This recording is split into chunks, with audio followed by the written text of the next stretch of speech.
दोस्तों, स्वागत है आपका रेडियो एनजीएफ 90.4 दिल से दिल तक पर। रेडियो एनजीएफ 90.4 दिल से दिल तक पर मैं हूं आपके साथ जितेश, और आज एक नई सीरीज हम आपके लिए लेकर आए हैं। रेडियो एनजीएफ 90.4 पर एक मुलाकात खास शख्सियत के साथ, कार्यक्रम में आज हमारे साथ जुड़ी है मोनिका भडाना, जो कि दिल्ली से हैं, पर्वतारोही हैं, पैराग्लाइडर है और नेशनल स्कीयर है। रेडियो एनजीएफ 90.4 पर आज हम लोग यूथ डे सेलिब्रेट कर रहे हैं। मैम, सबसे पहले एनजीएफ रेडियो पर हम लोग आपका तहे दिल से हार्दिक स्वागत करेंगे, अभिनंदन करेंगे और आपको मुबारकबाद भी देंगे कि ग्रामीण आंचल से चलकर आप लोगों ने अपना जो सफर है वो तय किया और दूसरे लोगों के लिए यूथ डे पर आप कहीं ना कहीं मोटिवेशनल साबित होंगे। रेडियो एनजीएफ 90.4 पर सबसे पहले अपने श्रोताओं के साथ मैं आपका इंट्रोडक्शन कराना चाहूंगा। बहुत बहुत शुक्रिया एक तो मुझे यहाँ बुलाने के लिए और मुझे मौका देने के लिए कि मैं अपनी एक छोटी सी जर्नी जो मैंने शुरू की है जी उसे यूथ तक पहुँचा सकूं और अपने जिस गांव से जिस रूट से मैं उठी हूँ जी उसी रूट में मैं वहाँ इस अवेयरनेस को फैला सकूं। जी तो मेरा नाम मोनिका है और मैं पलवल के एक छोटे से गांव मंडोरी से बिलोंग करती हूँ। जी। मेरा रूट जो है वो वहीं से शुरू हुआ है। जी फिर मैं मेरी फैमिली के साथ मैं दिल्ली रहना शुरू कर दिया मैंने। जी तो मेरी जर्नी, मैं जब 14 साल की थी मेरी जर्नी वहां से शुरू होती है। जी। रेडियो एनजीएफ 90.4 पर 8930904904 हमारा नंबर है, जिस पर कॉल करके आप भी इस सीरीज में हमारे साथ जुड़ सकते हैं और अपनी कोई भी क्वेरी, सलाह, सुझाव हमारे साथ शेयर कर सकते हैं। मैम, आपकी जर्नी की बात करेंगे। आपने अपना परिचय हमारे श्रोताओं के साथ शेयर किया कि आप पलवल के छोटे से गांव से निकल कर दिल्ली गए और वहां से आपकी जो यात्रा है, आपकी जर्नी शुरू हुई। तो आपकी जर्नी के बारे में हम थोड़ा विस्तार से जानना चाहेंगे। जी, तो जैसे कि मैंने पहले मेंशन किया, मेरी जो जर्नी है, मैं 14 साल की थी जी जब से मैंने ये अपना सपना जो है ये देखना शुरू किया। जी मेरी इंस्पिरेशन जो हमारी भारत की पहली माउंटेनियर रही हैं, बचेंद्री पाल जी, जी उनके एक इंटरव्यू से मेरा ये सपना जो है पनपना शुरू हुआ था। जी 14 साल की उम्र से मैंने इसको अपना एक इंटरेस्ट बनाना शुरू किया। लेकिन कहते हैं कि जो मिडिल क्लास फैमिली है उनमें फोकस ज़्यादा होता है कि किताबी ज्ञान पे ज़्यादा फोकस किया जाए, ना कि बाहरी चीज़ों पे या खेल कूदों पे। ये एक सेकंड ऑप्शन दे दिए जाते हैं बच्चों के लिए। तो ठीक है, 12वीं क्लास तक तो मैं अपने इस जो मेरा ये पैशन रहा, इसको मैं शुरू ही नहीं कर पाई। जी बट मैंने अपने ग्रेजुएशन में जाके मैंने कुछ छोटे छोटे ट्रैक्स वगैरह अपने शुरू किए। और क्योंकि माउंटेनियरिंग एक ऐसी चीज है या एक ऐसा स्पोर्ट्स है जिसमें सिर्फ एक मानसिक और एक शारीरिक बल ही नहीं लग रहा है जी एक सोसाइटी का जो स्टीरियोटाइप है वो भी तोड़ने की बहुत जरूरत है इसको। क्योंकि माउंटेनियरिंग में लोगों को सिर्फ ये लगता है कि बच्चा जा रहा है, थोड़ी देर पहाड़ों में कुछ दिन घूम के आएगा और घर वापस आ जाएगा। लेकिन ये इससे बहुत बढ़ के है।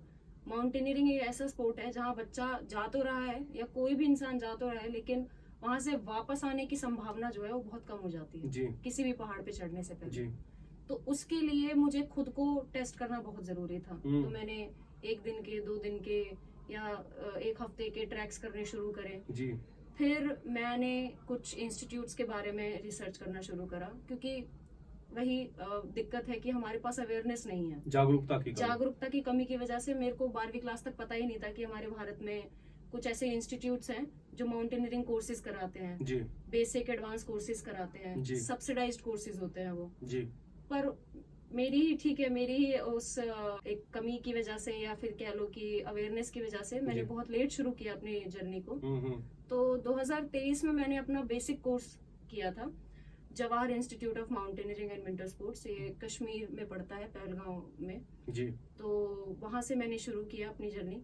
बेसिक कोर्स मैंने अपना वहां से किया और 2024 में मैंने अपना एडवांस कोर्स किया। तो वहां से सर्टिफिकेट लेने के बाद, उससे पहले मैं कुछ छोटी छोटी पीक्स या छोटे छोटे ट्रैक्स कर चुकी थी। 4000 के या 3000 मीटर के ऐसे कुछ ट्रैक्स जो है वो मैं कर चुकी थी। तो थोड़ी एक बेसिक नॉलेज तो आ गई थी कि पहाड़ों पे चढ़ना आपकी मानसिकता के ऊपर बहुत डिपेंड करता है। आपकी एक मेंटल पावर कितनी होनी चाहिए, एक शारीरिक बल कितना होना चाहिए। तो इन सब चीजों के बारे में पता तो चल गया था। लेकिन मेरा जो एक अल्टीमेट गोल था वो था एवरेस्ट सबमिट करना। और उसके लिए शायद सिर्फ कोर्सेज करना ही पर्याप्त नहीं था।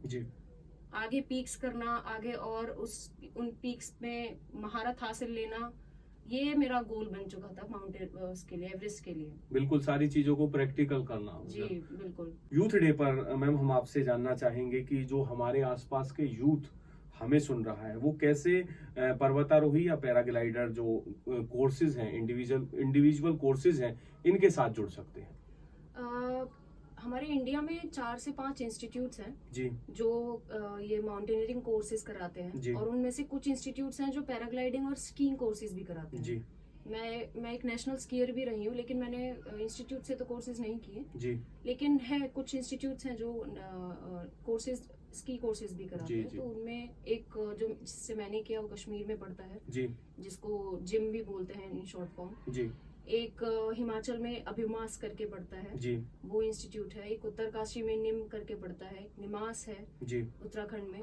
सो ऐसे 4 से 5 इंस्टीट्यूट्स हमारे हैं जो ये कोर्सेज कराते हैं, और आप ऑनलाइन इनकी वेबसाइट पे जाके वहाँ से आप फॉर्म फिलअप कर सकते हैं, और जैसे ही उनकी कुछ सीट्स खाली होंगी तो वो आपको रिवर्ट बैक करते हैं, और उसके बाद आप आगे प्रोसीजर कर सकते हैं।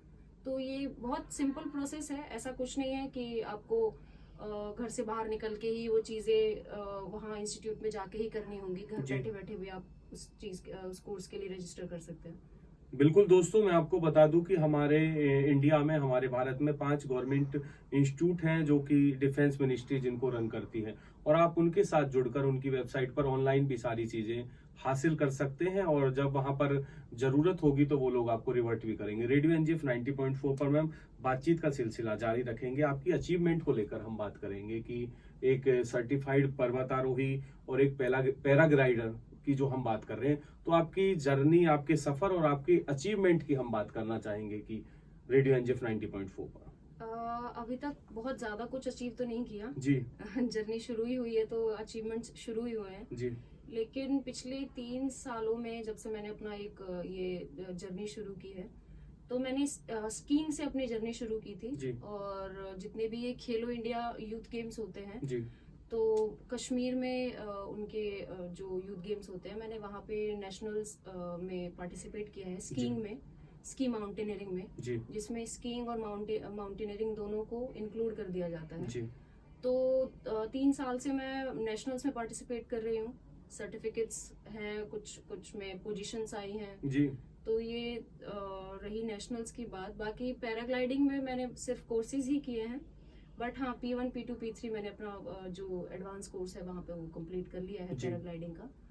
और रही पर्वतारोहण की, तो हम्म। अभी मैं 7 महाद्वीपों की तैयारी कर रही हूँ, जी जिनमें से 2 महाद्वीप मैंने जो है फतेह कर लिए हैं। जी एक अफ्रीका कॉन्टिनेंट की हाईएस्ट पीक है किलिमंजारो, माउंट किलिमंजारो। जी वो सबसे हाईएस्ट मेरा अभी तक जो पीक रही है, पीक समिट रही है, वो कुछ 5895 इसकी हाइट है। जी और उसके बाद अभी रिसेंटली मैं लास्ट मंथ ही यूरोप की हाईएस्ट पीक जो है जी उसको सबमिट करके आई हूँ, माउंट जी। एल्ब्रूस। तो ये तो एक ब्रॉड कॉन्सेप्ट पे ये तो मेरी अचीवमेंट्स रही हैं। बाकी जी। छोटे मोटे इंडिया में ट्रैक्स और जो रहे 4000 5000 मीटर पीक्स हैं, वो मैं करती आ रही हूँ। तो यही है, बाकी तो अभी देखते हैं। बिल्कुल, रेडियो परिवार की तरफ से आपको ढेर सारी मुबारकबाद, और हम आशा करेंगे कि आप भविष्य में ऐसे ही आगे बढ़ते रहें। ढेर सारी बेस्ट विशेज आपको। मैम, पीछे जैसे हम बात कर रहे थे बेसिक और एडवांस की, और अभी हाल फिलहाल में जैसे चर्चा हुई ऑफ एयर भी बेसिक और एडवांस की, तो उस बेसिक और एडवांस के बारे में हम थोड़ा आपसे जानना चाहेंगे। जी, तो बेसिक का मतलब होता है, बेसिक माउंटेनियरिंग कोर्स मतलब कि आपको वहाँ पे इंस्टीट्यूट में बेसिक नॉलेज दी जाती है कि जी। माउंटेनियरिंग होती क्या है, जी जिसमें आपको प्रैक्टिकल नॉलेज भी दी जाएगी और जिसमें आपको थ्योरेटिकल नॉलेज भी दी जाती है। जी हर इंस्टीट्यूट का एक अलग अलग सिखाने के तरीके होते हैं, लेकिन होता सब कुछ सेम है वहाँ पे जी हर इंस्टीट्यूट में। तो वहाँ पे हमको रॉक क्राफ्ट जो होता है वो अलग से सिखाया जाता है, जी रॉक पे क्लाइंबिंग कैसे करते हैं, जी या फिर रैपलिंग क्या होता है, पहाड़ से नीचे उतरते टाइम जिस हम रोप का इस्तेमाल करते हैं, कितने प्रकार की रोप्स होती हैं। जी जी फिर ग्लेशियर वॉक्स होती है, ग्लेशियर जिसको बोलते हैं आइस क्राफ्ट बोलते हैं, तो ग्लेशियर पे कैसे चला जाता है, जी कितने प्रकार के इक्विपमेंट्स वहाँ पे यूज होते हैं, क्योंकि ग्लेशियर पे हम नॉर्मल बूट से नहीं चल सकते हैं। जी वहाँ क्रैम्पॉन्स करके एक इक्विपमेंट है जो यूज किया जाता है पैरों में, जी उससे चला जाता है। फिर ऐसे करके बहुत सारी चीजें हैं जो आपको कोर्सेज में पढ़ाई जाती हैं। जी फिर आपको थ्योरेटिकल नॉलेज भी दी जाती है कोर्सेज में, कि एवलांचेस फॉर एग्जांपल जो बहुत बड़ा एक फैक्टर है माउंटेनियरिंग में, जी कि इस एवलांचेस की वजह से बहुत सारी मौतें भी होती हैं जी जो पर्वतारोही होते हैं, क्योंकि जितने भी आपके ग्लेशियर्स हैं क्लाइमेट चेंज की वजह से या फिर किसी भी अन्य कारणों की वजह से जो आपके पहाड़ हैं वो नीचे खिसकते जा रहे जी। हैं, आइस कम होती जा रही है, जी तो बहुत सारे एवलांचेस, तरह तरह के प्रकार के एवलांचेस आते हैं। जी तो ये सारी नॉलेज जो है ये बेसिक कोर्स में दी जाती है, जी और एडवांस में उसका एक स्तर जो है वो बढ़ा दिया जाता है। हम्म फिर जो चीजें बेसिक में छूट जाती हैं, जो रह जाती हैं, वो एडवांस में आपको पढ़ाई जाती है। बेसिक का जो एक बेसिक कोर्स का जो एक टाइम होता है वो 28 दिन का होता है मिनिमम। जी मिनिमम आपको 1 महीना, मतलब आपको वही इंस्टीट्यूट में रहकर सारा कुछ वही सीखना होता है, सिखाते हैं वो लोग। और मैं ये कहूंगी कि हमारे गवर्नमेंट इंस्टीट्यूट में बहुत टॉप नॉच जो इंस्ट्रक्टर्स हैं सारे डिफेंस से ही हैं बेसिकली, जी आर्मी ऑफिसर्स हैं सारे, लेकिन बहुत अच्छे और बहुत वेल मेंटेन्ड इंस्ट्रक्टर्स हैं, बहुत नॉलेजेबल इंस्ट्रक्टर्स हैं। तो बहुत कुछ सीखने को मिलेगा अगर जो भी वहाँ पे अपना पार्टिसिपेशन डालेगा या जो भी एडमिशन करेगा। जी तो एक पहल ही होगी आप लोगों के लिए भी, कि शायद आप भी अपने घर से कोई पहले ही बंदे या पहला ही एक इंसान होगा जो माउंटेनियरिंग में जा रहा होगा, और आसपास कितने घरों में आप इस चीज की जागरूकता फैला सकते हैं। तो यही है बेसिक और एडवांस कोर्स का। तो एक छोटी सी नॉलेज तो मैं यही दे सकती हूँ, बाकी बिल्कुल तो दोस्तों, इंस्टीट्यूट बेसिक में और एडवांस की जितनी भी जानकारी है वो हमारे साथ शेयर की मोनिका भडाना ने। बातचीत का सिलसिला आगे बढ़ाते हैं। मैम, हम आपसे जानना चाहेंगे, पीछे जैसे ऑफ एयर मेरी आपसे बात हो रही थी कि यूरोप और अफ्रीका का टूर अभी आप फाइनल करके आए हैं, या अपनी जो अचीवमेंट है उसको हासिल करके आए हैं। रेडियो परिवार की तरफ से ढेर सारी शुभकामनाएं भी। तो इन सारी चीजों में मतलब फाइनेंशियली बहुत सारी चीजें, फाइनेंशियली बहुत महंगी ये सारी चीजें, हमारे आसपास के लोग, ग्रामीण अंचल के जो लोग हैं जो इस सपना सजोए हुए हैं कि वो भी आगे पर्वतारोही बने, ये सारी चीजों, इन सारी चीजों के साथ जुड़े, तो एज ए स्पॉन्सर वो कैसे इन सारी चीजों में इन्वॉल्व हो सकते हैं और वो कैसे आगे एफर्ट्स कर सकते हैं? जी बिल्कुल, ये बहुत इम्पोर्टेंट टॉपिक भी है, जी। क्योंकि किसी भी स्पोर्ट्स को शुरू करने के लिए सिर्फ एक विचार की जरूरत होती है, जी। लेकिन उस स्पोर्ट्स को कंटिन्यू करने के लिए पैसों की जरूरत भी पड़ती है। जी तो माउंटेनियरिंग जो है वो एक बड़े स्तर पे अभी एज अ स्पोर्ट्स तो नहीं कह सकती मैं कि एक जी। स्पोर्ट्स है, लेकिन जैसे कबड्डी हुए या अन्य हमारे स्पोर्ट्स हुए जो ओलंपिक्स में होते हैं, तो इनके लिए अवेयरनेस बहुत है आसपास लोगों में, जी। तो स्पॉन्सरशिप बहुत आसानी से मिल जाती जी है। जी कोई भी कंपनी जो है स्पोर्ट्स से रिलेटेड हो या किसी भी गुड्स और प्रोडक्ट से रिलेटेड हो, तो वो कंपनी एथलीट्स के साथ, स्पोर्ट्स पर्सन के साथ जुड़ जाती है और उन्हें स्पॉन्सर कर देती है। जी लेकिन माउंटेनियरिंग का एक ये ड्रॉबैक है कि कंपनीज को जाके बहुत ज्यादा मतलब समझाया जाता है, अवेयर किया जाता है, फिर भी कंपनीज जो है इसमें ज्यादा इंटरेस्ट दिखाती नहीं नहीं है। दिखाते। तो बहुत मुश्किल है स्पॉन्सरशिप निकलवाना और स्पॉन्सरशिप लेना कहीं से किसी से। जी तो पर हाँ, ये है कि हर मुश्किल चीज के बाद एक ऐसा पड़ाव आता है कि जहाँ आपको सारी चीजें मिल जाती है धीरे धीरे करके। जी तो स्पॉन्सरशिप के लिए मैंने कुछ कंपनीज को अप्रोच किया था। जी अपनी जो अचीवमेंट्स अब तक रही हैं, कोर्सेज रहे हैं या कुछ भी रही है, एक पोर्टफोलियो, एक प्रोफाइल बना के मैंने कंपनीज के सामने रखा था।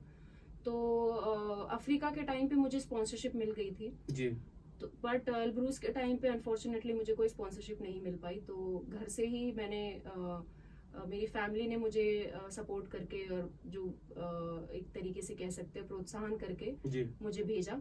जी फैमिली सपोर्ट की हम बात करेंगे, परिवार की सहयोग की हम बात करेंगे कि जैसा पीछे हमारी बात हो रही थी कि ग्रामीण अंचल से निकल के आप लोग दिल्ली सेटल्ड हो गए, सारा परिवार वहाँ बस गया, तो परिवार के सहयोग की हम बात करेंगे कि परिवार का सहयोग कितना और कैसा रहा है आपके लिए?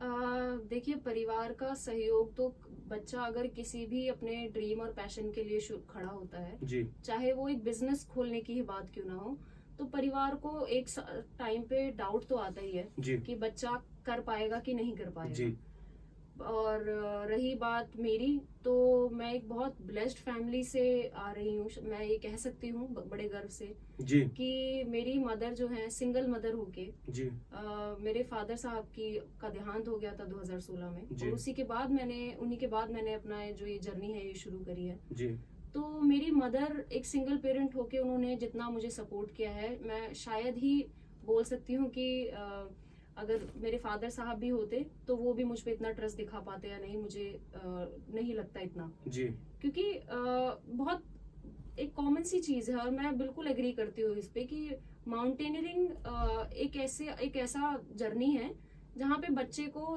महीनों महीनं बाहर रहना भी होता है, घर से बाहर, परिवार से दूर। जी और मैं तो एक लड़की हूँ सामाजिक तौर पे अगर देखा जाए तो महीनों महीनों 2-2 महीने 3-3 महीने मैं घर से बाहर रही हूँ, कोर्सेज करे हैं, साल साल भर भी मैं घर से बाहर रही हूँ। जी तो इन सब चीजों के बावजूद भी मेरी मदर, मेरे जो बड़े भाई हैं, मेरी सिस्टर हैं, इन्होंने मुझे भरपूर जो सपोर्ट है वो दिया है मुझे, जी फाइनेंशियली भी और मेंटली भी सपोर्ट दिया है। जी हर तरीके से मुझे सपोर्ट रहा है। और बाकी अगर मैं सामाजिक सपोर्ट की बात करूं, जी तो समाज से जब मैं अपना किलिमंजारो का जो मैंने अपना पीक शुरू किया था, जी उस टाइम पे भी मुझे स्पॉन्सरशिप का इतना कुछ नॉलेज थी नहीं, जी क्योंकि मैंने अपना कदम ही रखा था पीक सबमिट करने के जी लिए। तो मैंने अपने समाज की ही उस टाइम पे मदद मांगनी शुरू की जी कि मेरे समाज में जो लोग हैं, मैंने उनसे कांटेक्ट करना शुरू किया कि कैसे मैं स्पॉन्सर हो सकती हूँ, कहाँ से हो सकती जी हूँ।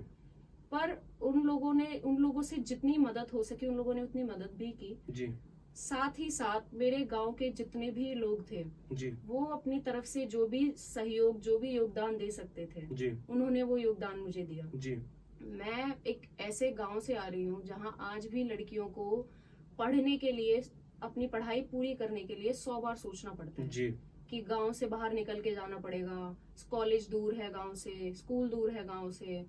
इन सब चीजों, इस छोटी से छोटी चीजों के लिए भी इतना सोचना पड़ता है लड़कियों को। और उसी गांव से अगर वहाँ के जो बड़े बुजुर्ग हैं, वहाँ की जो जो एक मेल मेंबर्स हैं जो मुझे सपोर्ट कर रहे हैं, जी तो ये मेरे लिए बहुत खुशी की बात थी। और ये एक तरीके से मेरे लिए अचीवमेंट रही है जी कि मैंने कम से कम इन लोगों के जो सोचने की एक प्रक्रिया थी उसमें थोड़ा बदलाव लाया। बिल्कुल बिल्कुल।